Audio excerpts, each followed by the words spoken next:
Hello and welcome. This is Dawn, and I'm really happy that you've decided to join me today for an art journey activity. We're going to be creating this fun heart-shaped spring wreath card using Art Impressions stamps.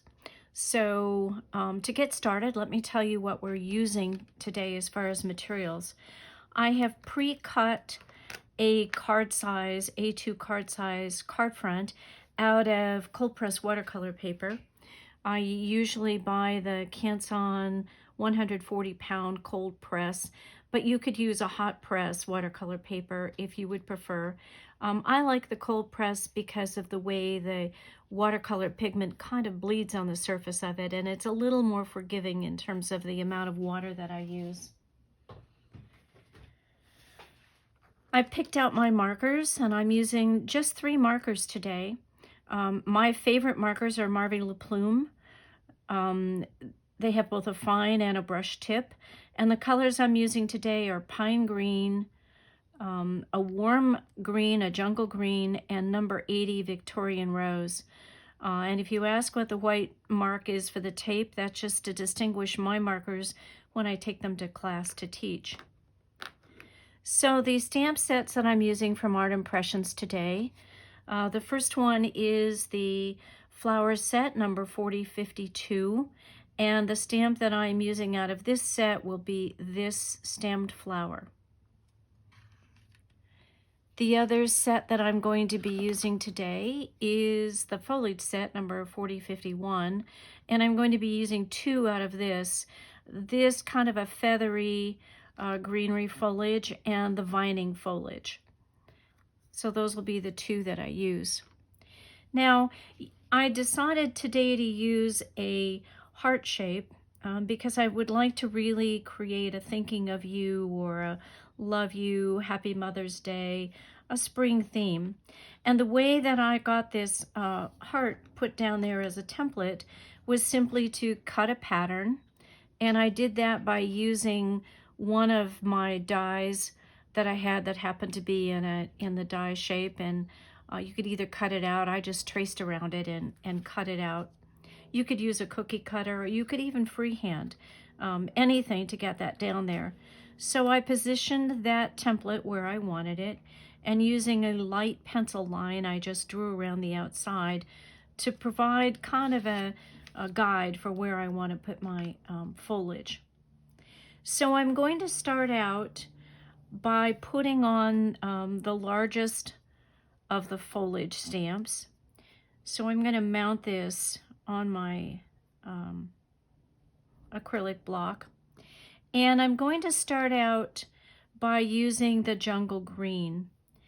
And I like to put that marker on its side with the brush tip and simply color that foliage stamp. And then do you notice that there's a little bit of a point down here? I like to start at the bottom of this heart, line that point up, stamp it down, and then as with other Art Impressions techniques, we stamp it more than once.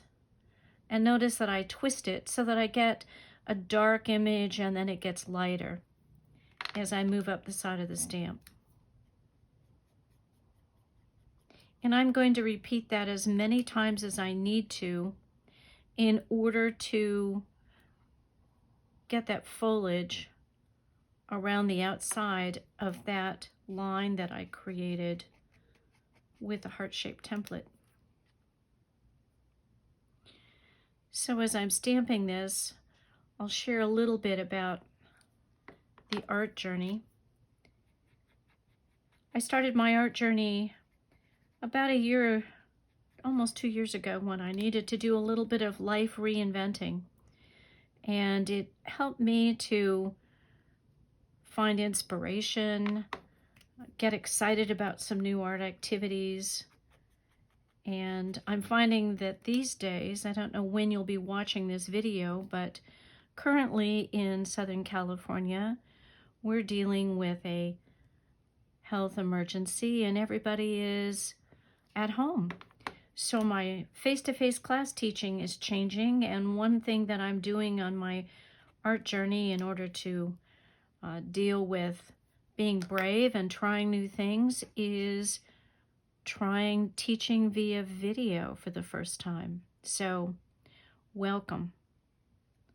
Okay, so now I've got the basics of that wreath, and I want this point to come down just a little bit more.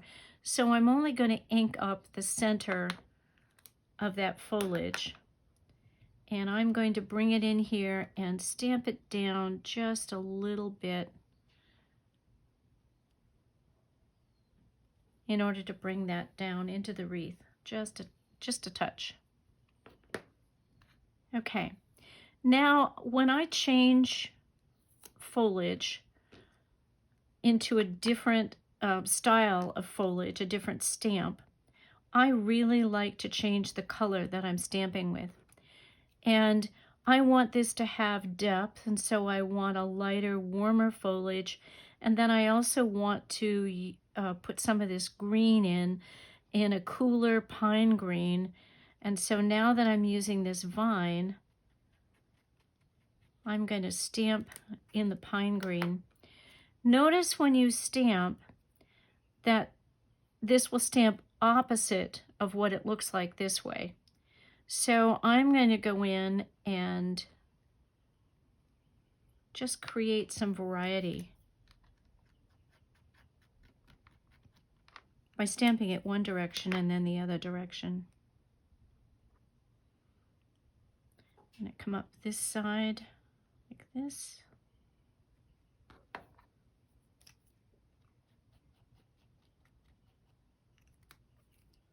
Now I'm going to come over here.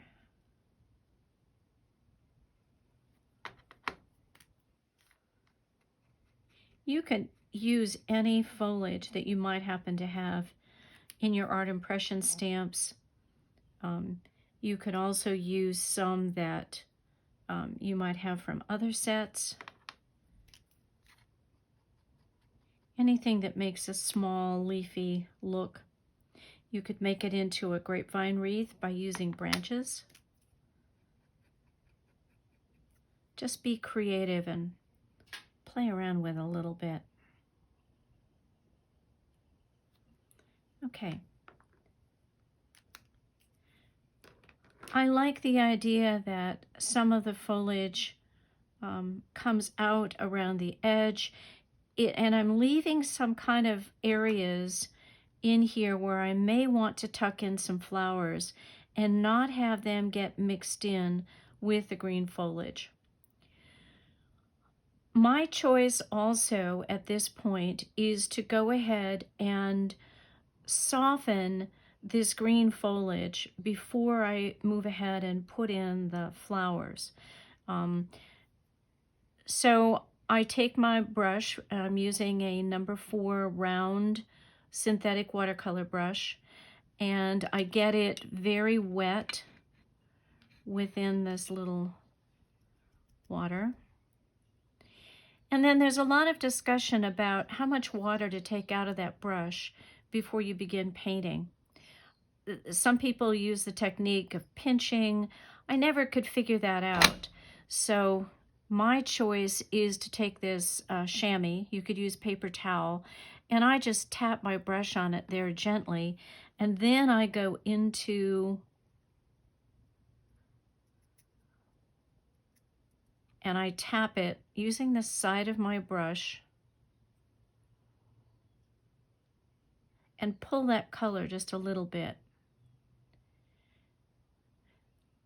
In classes, people always ask me, well, how much water and how do you know how much to put there? And my answer is, that's all a part of your style. If you like to see very defined edges and actual leaves, then you're going to go in and you're going to put a lot less water and tap just gently. If you're like me and you like the watercolor to kind of jump out and bleed out into the surface, then I tap a little more water so that I can get that effect. There isn't any right or wrong way. It's just what appeals to you in the finished card front. And do a couple. Try both ways and see which one you like best. Keep in mind also that the color will change a tad as it dries.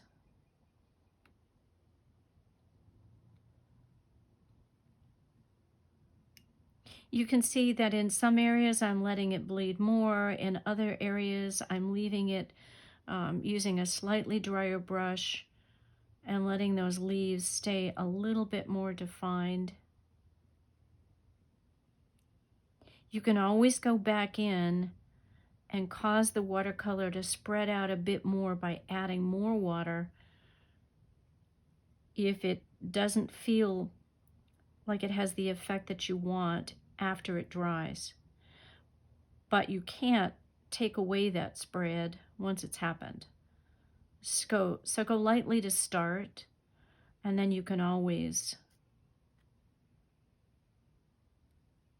add more water later once it's dry.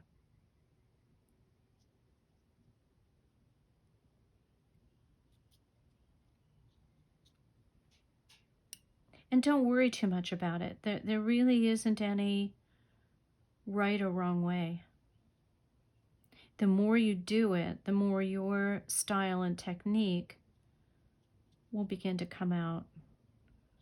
You'll find things that you like and you'll repeat those.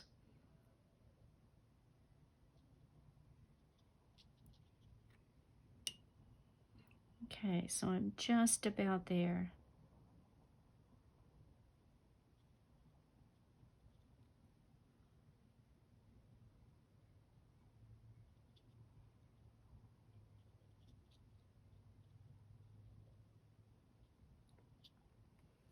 Okay, you can see as we let that dry just a little bit that this particular heart-shaped wreath has a slightly different shape. I brought the point down a little bit better here. I brought this down a little farther. I'm feeling it's a little bit more well-defined heart than in the card sample that I made earlier. So each one will be a little bit different, and one isn't any better than the other. Okay, now I'm going to take this bundle of flowers and put it on the block.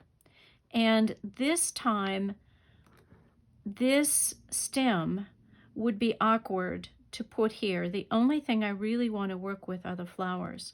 So I'm going to take my marker and only put color or pigment on the flower part of this stem.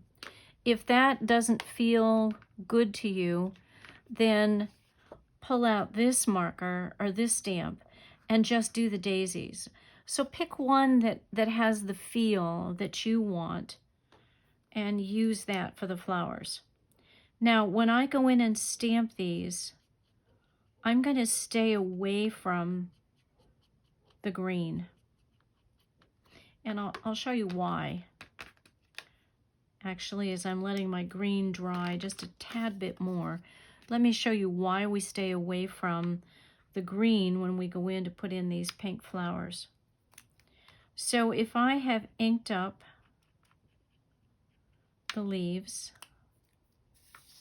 and I suppose rather than use my template, I should use a scrap of paper.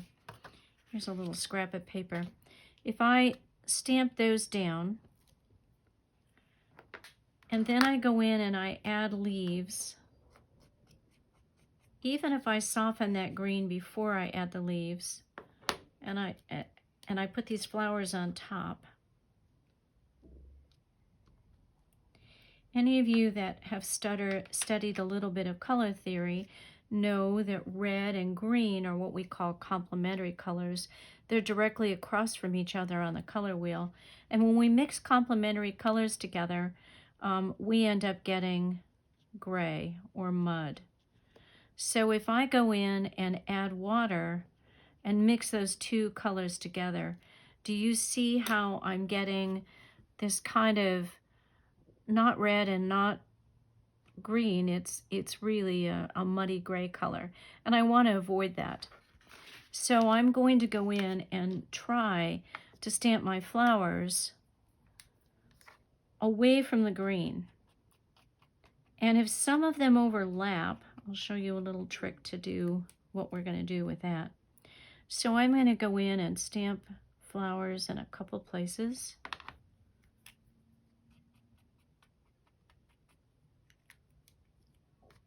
Notice that when I do stamp them, I turn the stamp different directions and I stamp them more than once. So I get some dark marks and some lighter marks. It gives us a little bit more depth and definition.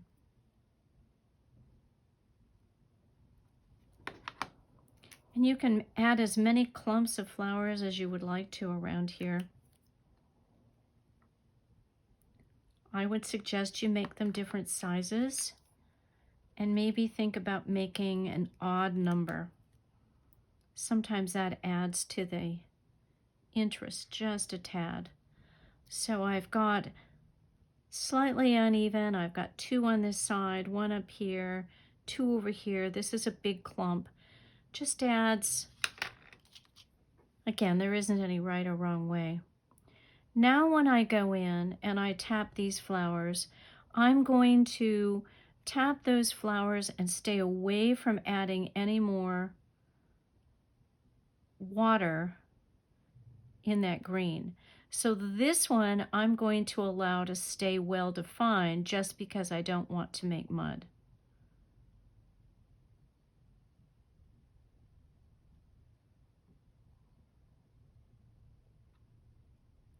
I can extend that color just a little bit if I get my brush wet in that area and then I tap beyond it. I'll actually make it look like there's a little bit more. Maybe there's some flowers back in the back. Now at this point you could add more flowers in different colors with a different flower stamp.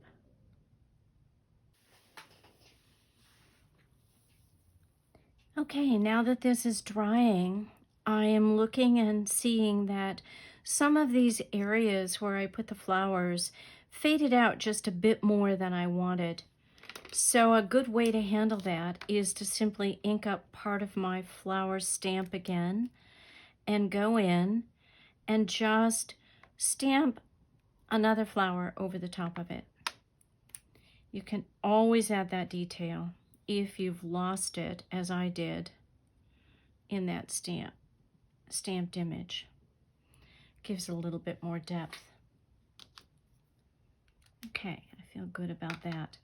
All right, the next part that we're going to do is we're going to be adding a sentiment. And I've decided that I want to send this to a friend. So my choice is this VersaFine Onyx Black. I like this because often if I am doing the sentiment first, if I get any water on it, it is permanent and waterproof, and I don't end up with any kind of a problem with it.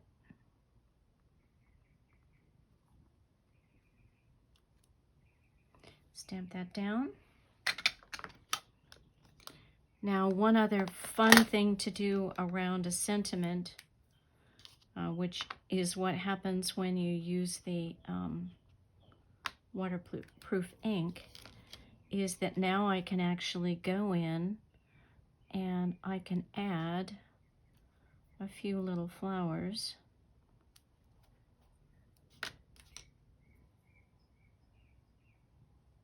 And then tap those down with just a little bit more.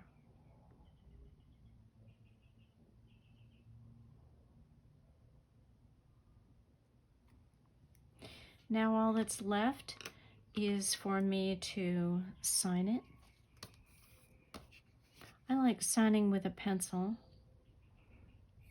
You can use a fine tip marker. And Then I would mount it to my cardstock, and I'm all ready with a fun card front. Thank you, and I look forward to having you join me again.